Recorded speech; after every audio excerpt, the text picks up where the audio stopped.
Making his grand return to Thinking Critical YouTube is the voice of the voiceless, the man so cool they call him the Breen. Eric Breen, how are you doing, buddy? Long time had no see. Well, other than the aficionados. Yeah, I'm good. I'm here angling for a discount on the Patreon, so I figured I'd make my presence felt. I don't think I can do discounts. If I could, there's a couple people that help me out that I would love to even give them free things, but I have not figured out how to do that. If anyone knows, let me know. Now, you tested the waters of Dawn of DC, and we even talked about it about a year ago, how you're like, hey, you know what, there's a few things here that I think I like. And I do think a few of those titles have ended up being pretty decent over the long haul. Green Lantern's been a lot of fun. Superman was pretty good. Action kind of took a dip with the Bizarro story that they were doing there at the end. But Marvel's having a hell of a time attracting anybody within their, shared universe or whatnot. How is your experience going with modern comic books these days? You mentioned the 2 DC books that I'm reading, Green Lantern and Superman. If anybody doesn't know, the next event in an endless series of events, which is what comics are now, are running right through both of them. Yeah. So, it's the Brainiac or the House of Brainiac. House of Brainiac. Superman and Action, and then a backup story within Green Lantern, and it'll also be in Power Girl, I guess. And that's kind of the one thing DC at least has that's better than Marvel these days, is you can at least read a few books in continuity. When it comes to Marvel, I don't find really anything other than maybe Incredible Hulk and Moon Knight sometimes. Yeah, I've heard good things about the Hulk, but I heard good things about the Donny Cates Hulk, and I heard good things about the Al Ewing Hulk, and et cetera, and so on and so forth. None of it's grabbed me. I mean, I've been pretty much off of Marvel since 2012 to where it's become a running gag. Right now, the only thing I'm reading from Marvel is Ultimate Spider-Man. I understand that Ultimate Black Panther's good. I'm not invested in this universe. I didn't read Ultimate or the book that led into it.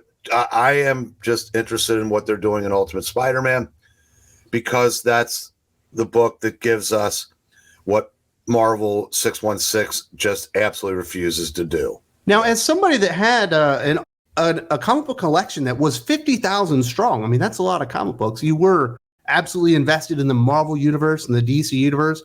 Is just having like a little side universe, like the Ultimate universe, is that going to be enough for you? Does that keep you satisfied, or do you still feel pretty frustrated with the situation? Yeah, for years, it was like, I wish I could get back invested in one of these universes, and DC Rebirth came close, and then they pissed that away.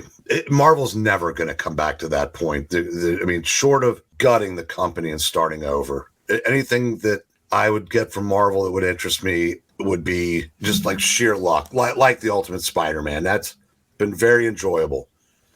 And then I find out that there's going to be a guest artist starting with issue 4, and I think 5 is going to be a guest artist too. Mm-hmm. That's insane. Because I always make the joke that DC likes to shoot themselves in the foot.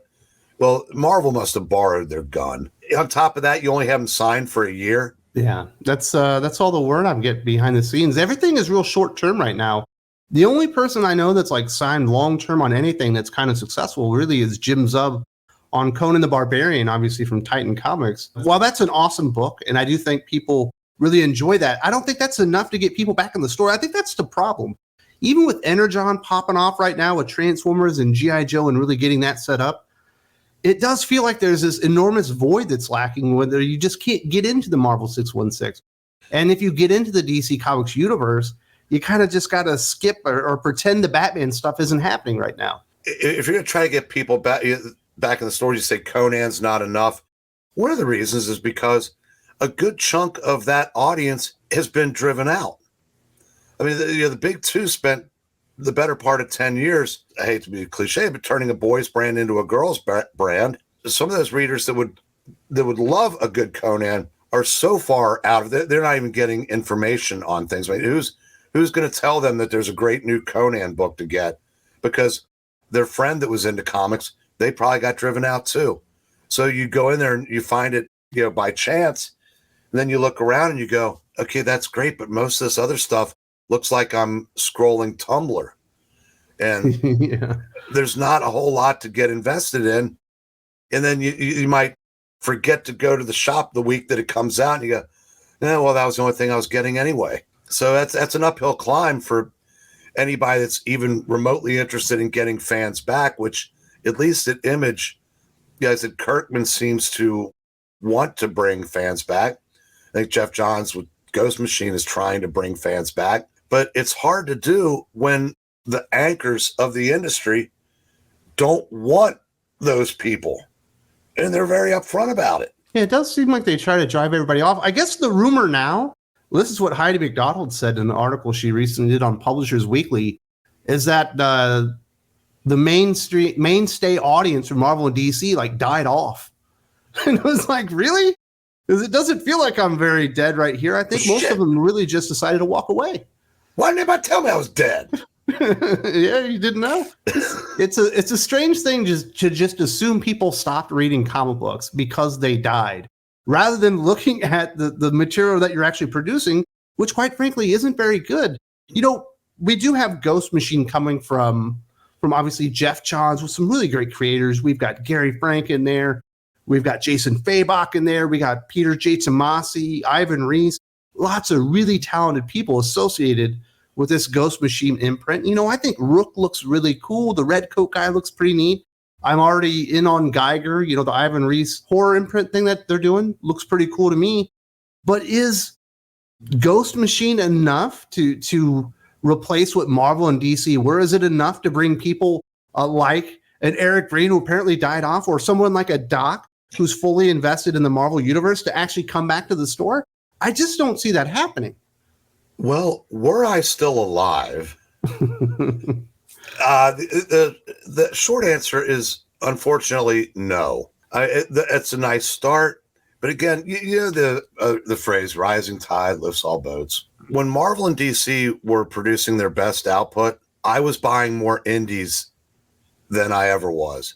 It was like an addiction that just kept getting bigger and bigger. If the big two are good, the stuff around it looks good, you want more. If you go to a buffet and nothing looks good there until you find something you like, then all of a sudden everything else looks good too. So you end up piling up your plate. That's what we're losing by Marvel and DC not producing the kind of content longtime readers and or collectors, because that's important too, because you still see some people in the stores on Wednesdays buying the Spider-Man, the X-Men, probably just to be bagged, boarded, and boxed because they don't want to interrupt their runs. But most of the other stuff have been relaunched so many times, or you don't know where they actually would go, that you just completely given up. Part of that is if you're going to relaunch a book every year, it tells me that you're just in it for that, you know, short-term gain or the number one sales bump. And you also have no faith in what's between the covers. I was pricing some books the other day, and a Silk series came up. I didn't know which one it was because I don't read Silk. And I go, is it the 2024? No. 2023? No. Oh, it's the 2022. The writer matched the character, which is another thing. That's an important thing. Yeah, if you want to get more people reading comics, maybe stop casting writers and hiring qualified ones. But you know, they are looking for a new audience. They've been searching for this new audience for a decade, and in the process, they kind of drove off the old audience. They told you that you're not welcome anymore. You don't fit the demographics that they want, you know, to come in and read comic books. I think they made that abundantly clear. Some of us are just too stupid to walk away. You know, I'll fully admit that I probably should have given up by now, but I still have a little bit of hope. One of the inadvertent byproducts of kind of these decisions that they've made to kind of drive off that horror audience that they did have is if maybe you see X-Men 97, it's on Disney Plus right now. Maybe you're like, oh yeah, I forgot I like the X-Men. I always thought maybe the comic books would be cool, but I didn't have the money at the time. But maybe I want to get into X-Men, and you have a guy that you work with, and he's been collecting X-Men for 30 years, and he has a complete run, and you know that he goes and buys X-Men every week. Who are you going to ask whether or not you should be reading X-Men right now? You're going to go and ask the guy that's been fully invested in the universe for 30 years, and when he tells you this is the absolute wrong time to read X-Men, you're kind of burning out a potential customer down the line, and you don't really have evangelists for any of these titles anymore. You don't have that person going, oh my goodness, if you think Spider-Man is great in movies, you got to read the comic book. Nobody's saying that about Zeb Wells' run. It kind of sucks. Nobody's saying that about X-Men right now. It pretty much sucks. Nobody's even saying that about Batman, DC's premier character. You know, that's a big problem. By driving off the established fans that you had that were fully committed to the brands and the characters, you actually cut off a point of entry for new readers. Well, yeah, as far as the X-Men goes, you can't even ask Tom Brevoort because there's a 50% chance he called you a cretin.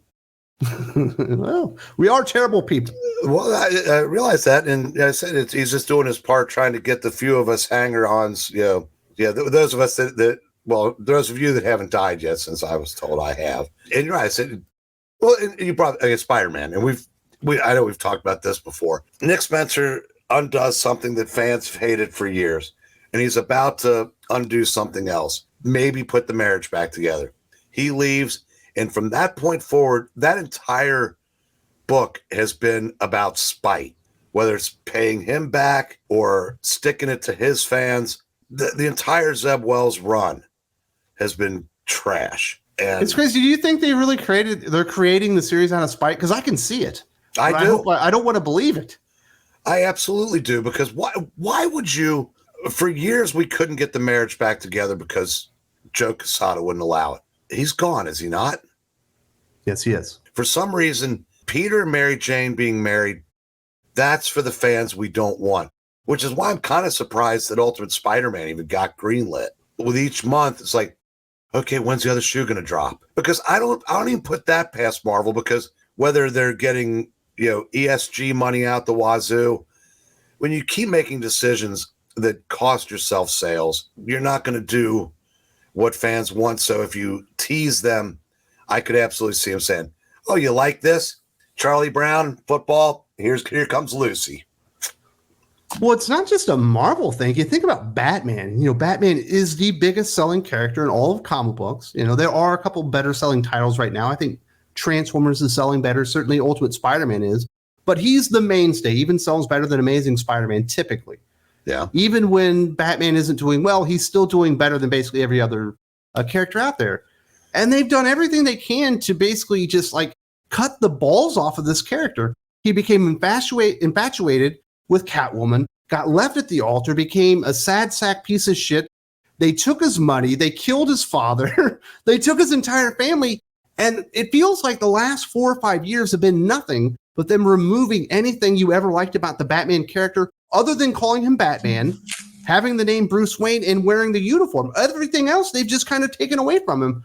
And it almost does feel like it's out of spite. Why would you do that to your most profitable, best-selling character? Why wouldn't you want to do things to elevate the character and make him more interesting and tell the best stories, rather than letting writers come in that appear to have an agenda, really to just say, you know what, I don't like the fact that there's a billionaire out there that's out there hurting poor people, that's out there solving crimes and everything. That's what the police should be doing. He shouldn't have that money. He should give it to everybody else. Lucius Fox should steal that money and never give it back. Will cut off his entire access to his family and all this stuff. This cycle just continues and continues and continues until eventually he probably won't even be Bruce Wayne. They'll point out that he was actually adopted or something. Well, if you think about Bruce Wayne represents everything that the modern comic book audience despises. For some reason, it's okay for Dick Grayson to have the money because he's giving it away to, progressive causes.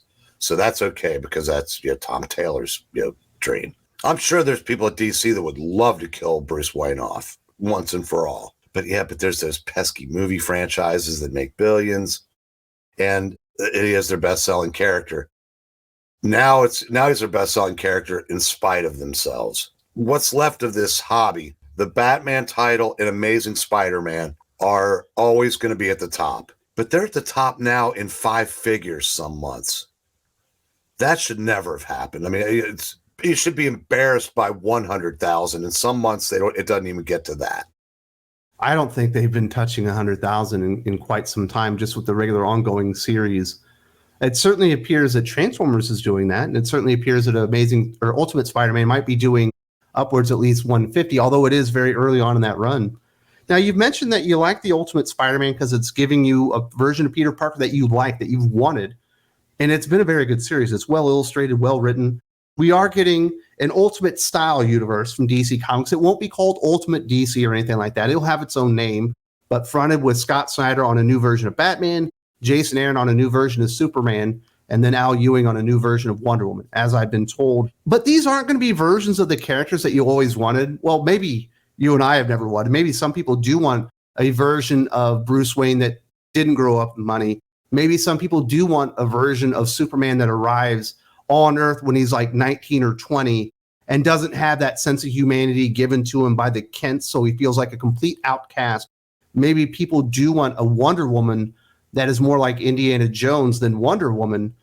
But I do think, these little pocket things that they're giving us, a lot of times those aren't what we want either. At a company that has been promoting their multiverses hard for years, setting up an ultimate universe with 3 characters that have had hundreds of Elseworld stories told between the 3.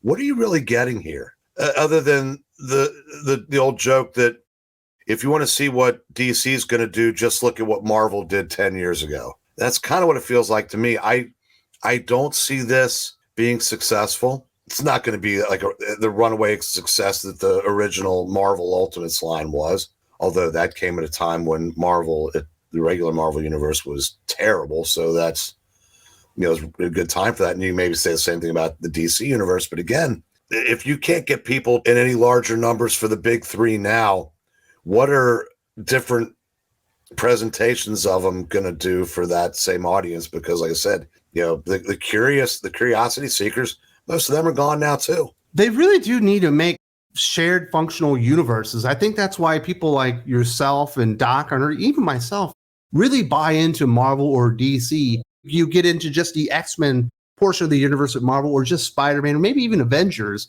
But when they're so good, you start tasting it all. And when it all works together and it's functional, it's a lot of fun. It's probably the most cool hobby that you can get into, that's the most enjoyable when it's working well. Same thing at DC Comics, when you got all the solo heroes and eventually they get together, as the Justice League taking on a big event. There's nothing better than an awesome DC event. I think DC, in history have done much better events than Marvel Comics, but they don't feel functional anymore. It doesn't feel like anyone's talking to each other. It doesn't feel like the continuity's there.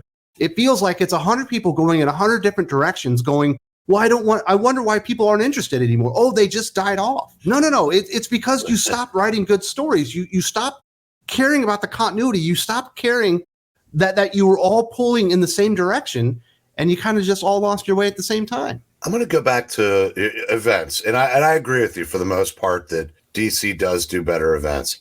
But the last great one is probably 15 years ago-ish. Yeah, Blackest Night. Now, when that was out, although Dark Knight's Metal, well, not a great event, did sell like a great event. Yeah, it did, but like I said, it took, between the two, no comparison. But there were a ton of tie-in series. They were all worth reading because the talent on those tie-ins, and I will say the same thing about Dark Reign over at Marvel when that was going on.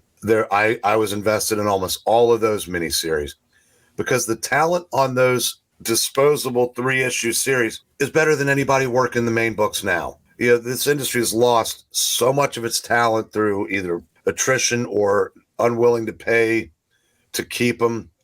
Blacklisting because of their politics.